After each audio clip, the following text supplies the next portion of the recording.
Hello everyone, glad to be back. Today is the 12th of April. Now it's almost 9 o'clock in the morning, Moscow time. I'm Levan Gudadze and this is my channel in which I share latest updates on the news that are making headlines in Russian media outlets and Russian language pages on different internet platforms. There are quite a few very significant developments and news that I'd like to share with you for this moment. But before I start, let me emphasize how grateful I am for your time, attention and support. It truly does mean a lot to me, so thank you very much. That being said, let's talk about news now, and this video is gonna be first update for today. If you did not check yesterday's updates, please do so if you have time, especially second one. You may find it interesting. So let's begin with today's news, and the first information that I'd like to share with you is about statements that Pushilin, head of DPR, Donetsk People's Republic, made. So according to Denis Pushilin, Russian forces did cross a railway line in Bakhmut in some places and now are pushing in western part of the city, now conducting offensive operations in western part of the city. Let me show you on the map. So this area, this area is Bakhmut, and as you can see, Zelensky's regime is holding on this western part, about 10-15% of the city. And according to Denis Pushilin, Russian forces, PMC Wagner units, did cross this railway in some places, and now they are conducting offensive operation to establish full control over this small pocket. But yet again, because of a high concentration of forces, Ukrainian forces in this area, of course it will take some time. But point is that according to Pushilin, Zelensky's regime did establish some blocking units in this area here, and any Ukrainian unit that will try to retreat without order from Bakhmut will most definitely come under fire of these Ukrainian Nazi blocking units. So Bakhmut garnison, what is left of it, don't really have much choice. They have to die before the bitter end, or they have to surrender. And I believe many soldiers in Bakhmut garnison are making right decision and they are surrendering, but not all of them. So because of this high concentration, and according to some sources, in this little pocket, some up to 10 or even 15,000 Ukrainian soldiers may be trapped. Of course, it will take quite some time for PMC Wagner units to establish full control, to neutralize all those units. Same time, Ukrainian Telegram channels did start sharing information that it's only a matter of hours, and Bakhmut garnison will lose all the opportunity to receive any additional ammunition or reinforcement, because even this pro-Ukrainian map, for example, is acknowledging that Russian forces are basically in control of all the roads that are connecting Bakhmut with Chisovyar. There are some country roads, possibly broken ones, but I did share many times on my Telegram channel condition of those roads. It's just a river of mud, and military equipment is stuck there and becoming easy target for Russian artillery. So probably those Ukrainian Telegram channels are correct. It's maybe not hours, but it's only a matter of days, and this garrison in this west part of the Bakhmut will be completely cut off from Chisovyar. So that's one news that I like to share with you. As I predicted a few days ago, and if you remember, I was saying that probably PMC Wagner units will reinforce and receive additional ammunition, and they will start again offensive operations. And basically Pushilin partially did confirm this information, because according to him, Russian forces are on offensive again in Bakhmut. Let's continue now, and this is quite interesting. News RIA Novosti is reporting that according to Prime Minister of Ukraine, Denis Shmyhal, Ukrainian counteroffensive, anticipated by many Ukrainian counteroffensive, may begin in the summer. So previously, all the Western media and politicians were talking about spring offensive of Zelensky's regime, and now we are seeing that on the level of Prime Minister, Zelensky's regime is stating that it's possible that offensive will begin in the summer. That's something new, and maybe we will see a situation like in winter, when everyone was expecting, including me, by the way, everyone was expecting, or almost everyone, large-scale Russian counteroffensive or Russian offensive operation. And this large-scale Russian offensive never came, because the Russian side did not stated ever that they are planning to conduct some offensive operation. Me personally, up to middle of January, I was probably still believing that Russia will conduct some large-scale offensive, but after middle of January, close to February, I did share with you my doubts that they may be no Russian offensive, and now probably we are seeing almost similar situation, but in opposite side. And me personally, I was saying, and I'm still on same position, that if Zelensky's regime will conduct counteroffensive, it will be devastation for Ukrainian armed forces, and it will be beginning of the end of Zelensky's presidency. So I'm quite sure they are not ready, and they have no chances to succeed.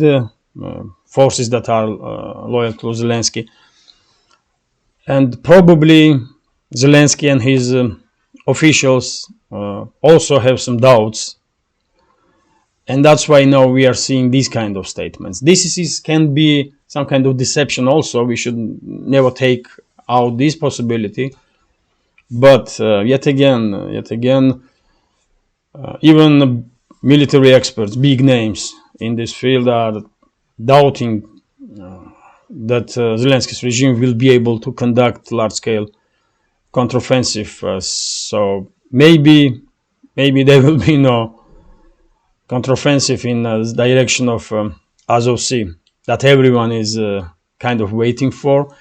And as you know, main direction of counteroffensive of Zelensky's regime will be, or that's what experts at least are predicting, will be in direction of Azov Sea, in direction of Melitopol city, Berdyansk city, possibly Mariupol, towards this land bridge, basically, between Crimea and mainland Russia. But yet again, it's quite possible that Zelensky's regime will refuse to conduct offensive operation, even though Washington is demanding this counteroffensive to take place. So we will see now if Zelensky and his generals have any independence whatsoever, because from military standpoint, it's just too obvious that Zelensky's regime is not ready to conduct any counteroffensive successfully in any direction. But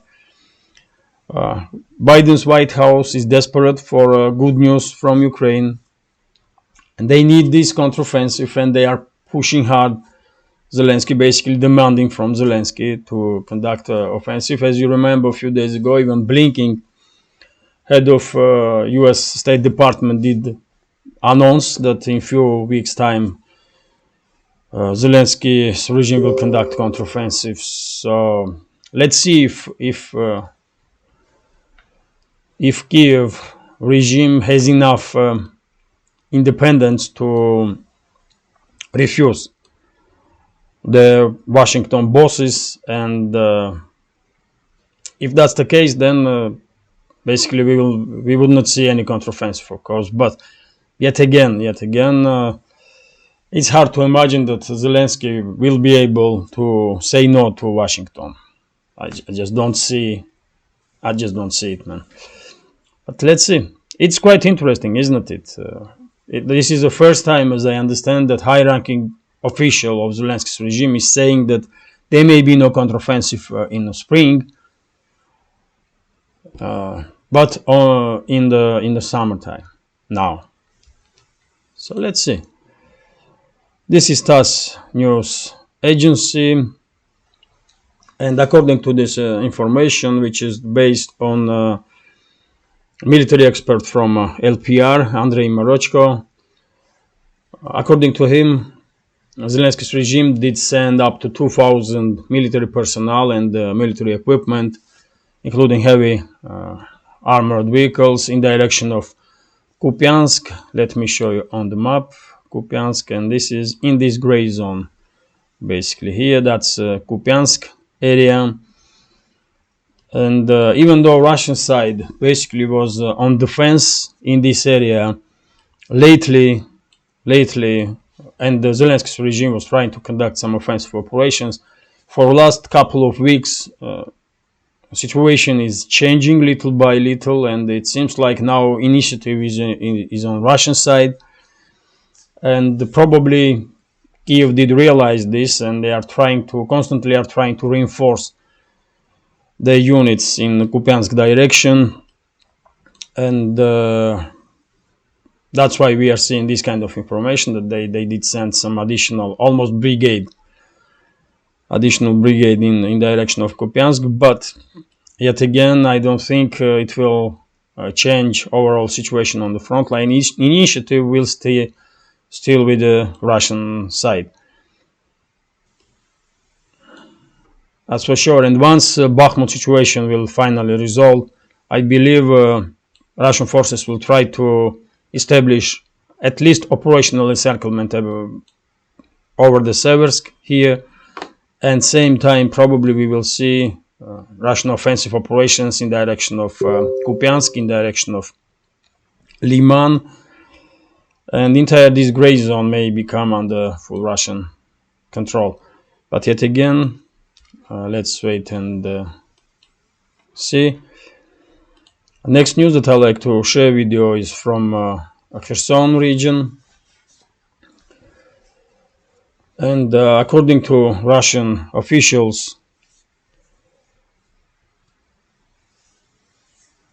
from Novaya Kakhovka, which is in Kherson region, Russian side is ready to defeat any possible offensive operation from Zelensky's regime. Let me once again show you on the map this area.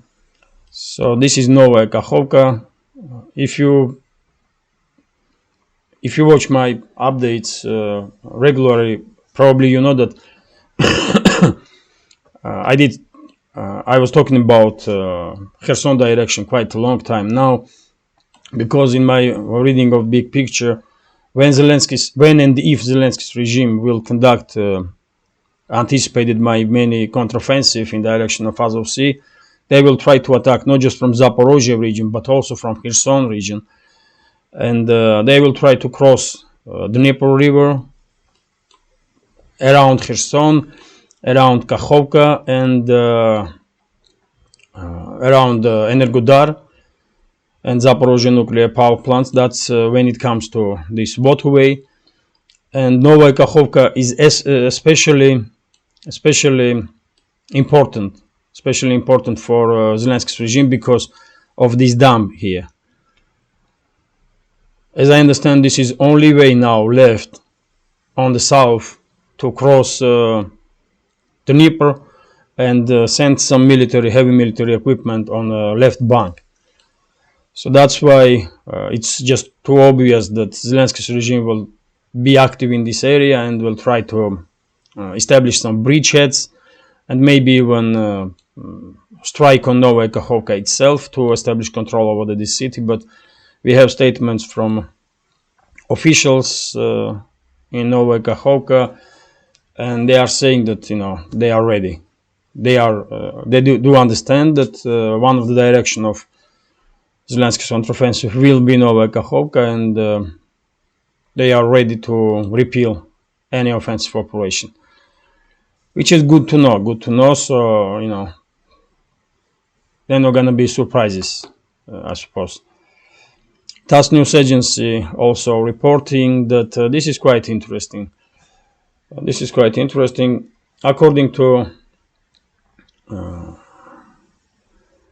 Western media reports, during the march,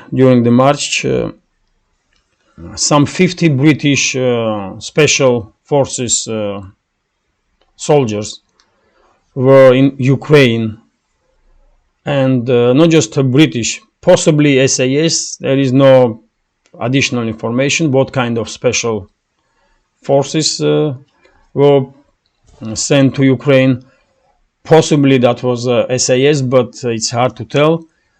And not just British, but also some units of US special forces also were conducting some operations in Ukraine. At least they were represented in Ukraine.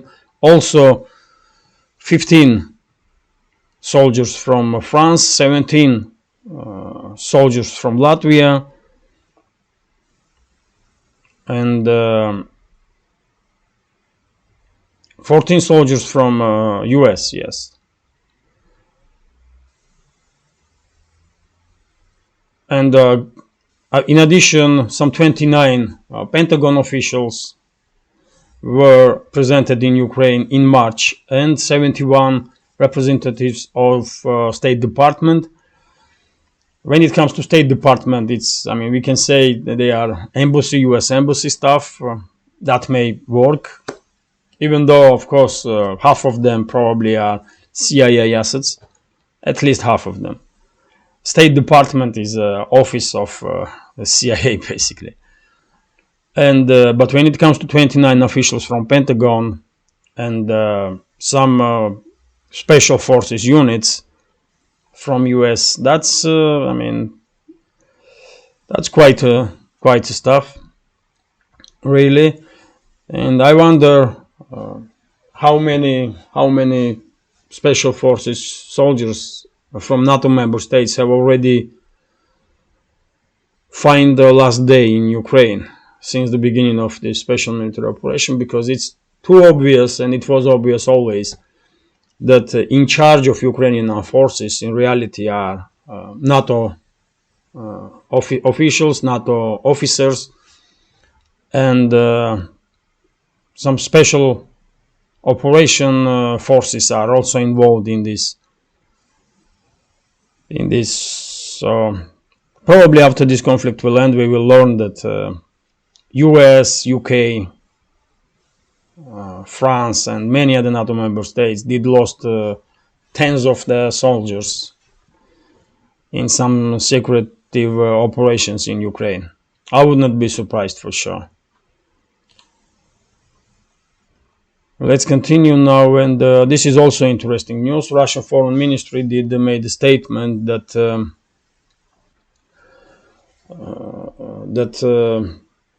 European Western elites basically should be more careful, and not just more careful, but should take some measures to make sure that weapons that they send to Zelensky's regime, especially when it comes to MANPADs and anti-tank guided missiles systems, will not end up in hands of some criminal organizations or terrorist organizations, because Russian Foreign Ministry is saying that it's highly likely that because of high level of corruption in Ukraine, this is exactly what will happen. And maybe Russian Foreign Ministry already has some information that some of those MANPADs and anti-tank guided missile launchers, missile systems, did already end up in hands of some criminal organizations and terrorists. organizations. So this is very serious. I was saying about it for basically since the beginning of this conflict, because it was just too obvious that most corrupt regime in Europe won't be able to control entire equipment that they are receiving from the West. And me personally, I'm absolutely sure that some of the weapons that the US and the EU member states provide to Ukraine, especially when it comes to MANPADs and anti-tank missile systems, are already in hands of terrorists. Zelensky's regime did already send probably, I don't know, 10-20% of those. So it's dangerous stuff. It's dangerous stuff, man, because these MANPADs can shut down any civilian airplane. And anti-tank guided missile systems can destroy entire, floors in the buildings. It's serious weapons, and I cannot believe that Western elites were deduct in such a stupid way that they did send thousands of those weapons, thousands, in hands of most corrupt regime in the world. I mean, or one of the most corrupt regimes in the world. It's just crazy. But yet again, I believe Russian Foreign Ministry has some information. That's why they are warning, basically. They are giving a warning to Western elites that, there are some dangers and they should take some measures to protect civilians. Let's continue now, and this is also interesting. Yesterday afternoon, media outlets did write about some firefight on the borderline between Azerbaijan and Armenia, and Baku and Yerevan. Both sides are blaming each other, and we have information that because of these clashes on the borderline, Azerbaijan is claiming that their soldiers were killed, and Armenia is saying that 4 Armenian soldiers were killed and 6 was wounded during those clashes on the border. As I said many times, South Caucasus region is a very complicated region. It's very easy to provoke large-scale confrontation in that region. That's how intense situation is, and I can only hope that Moscow and other regional powers will do as much as possible to make sure that in South Caucasus peace will, South Caucasus will be peaceful. Let's say this way. But it's not gonna be easy, man. It's not gonna be easy, that's for sure. So this is, this kind of stuff is happening constantly between Armenia and Azerbaijan, and any one of these kind of provocations can provoke large-scale confrontation between the sides again. So that's how intense and dangerous situation really is. And then entire region may blow up. And I hope it will not happen, and that's why I think regional powers, Russia, Turkey, Iran, should use all the influence to minimize risks of large-scale confrontation in this region. Let's continue, and this is quite interesting. As I reported in yesterday afternoon, in second update, if I'm not mistaken. Foreign Minister of Hungary did visit Moscow. He had some successful negotiations with the Russian side. And I did read there were some agreements between the sides. So Hungary will receive additional supply of Russian gas. And when I read this information, I was thinking, you know what, Hungary may become kind of hub in Europe,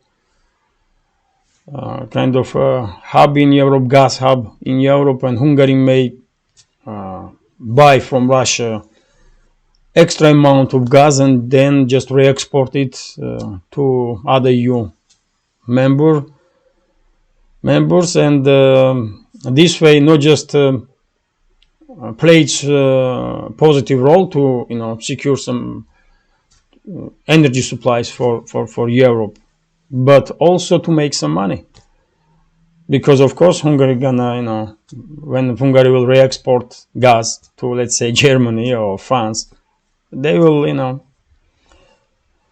add penny for the interest, and that's okay, that's business. So it's interesting. I believe we may see it's possible that in coming years we may see two energo hubs developing around Europe. In the southern part, that can be Turkey, and Turkey is actively working on that matter. And in the central part of Europe, we may see Hungary becoming an energo hub. Let's see. But it's a good opportunity for Hungary, that's for sure. Good opportunity to Hungary, because if they will succeed in this, they will gain not just economical influence and economical gains, but also political influence. And this is gonna be last news for today's, not the last one, but just a few more.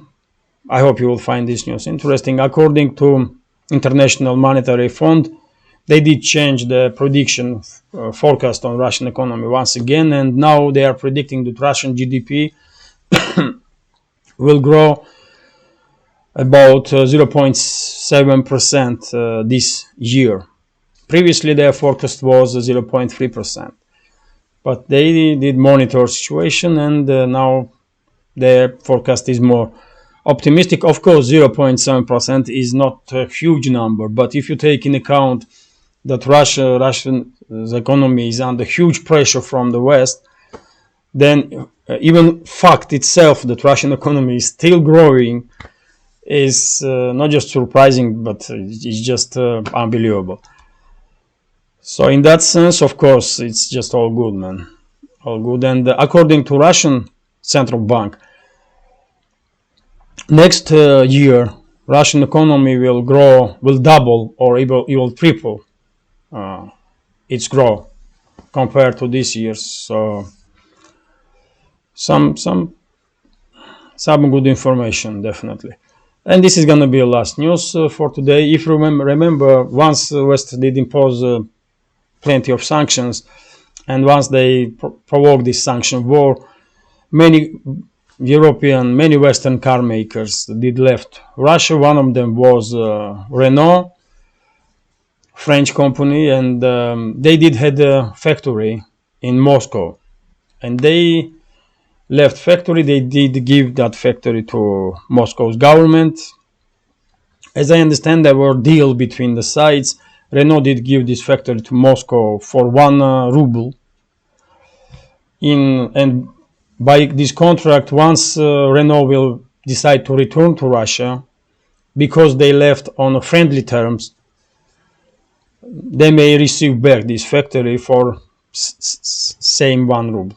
Possibly. That's how I read this anyway. But now this factory to not be stopped, and this factory to continue work, Russian side, Moscow's government did make some contracts with the Chinese car manufacturers, and this factory now building yet again are reassembling cars. This time it's Chinese cars. That's, for example, one of them. That's how they look. I mean, it looks like car, basically, nothing special, but and this called the Moskvich 3, name of this car, and we have information that some additional production lines will start working on that factory, and I did not know that, but in a few months time they will start producing some new cars, Moskvich 6, and even some other cars that they don't even have name for this moment. But what I want to say is that, as you can see, economy is continuing to work. Man. Economy is finding its ways to deal with this Western pressure. And yes, French company did left. No one is happy about it. But they left, Chinese came in. And now they are trying to use this opportunity to establish themselves on the Russian market heavily. And they are achieving success. They are truly achieving success, and you can see on the streets, man, more and more Chinese cars. And yes, these cars are Chinese also. They call the Moskvich. They are reassembled in Moscow, but as I understand, design and spare parts and just everything is Chinese.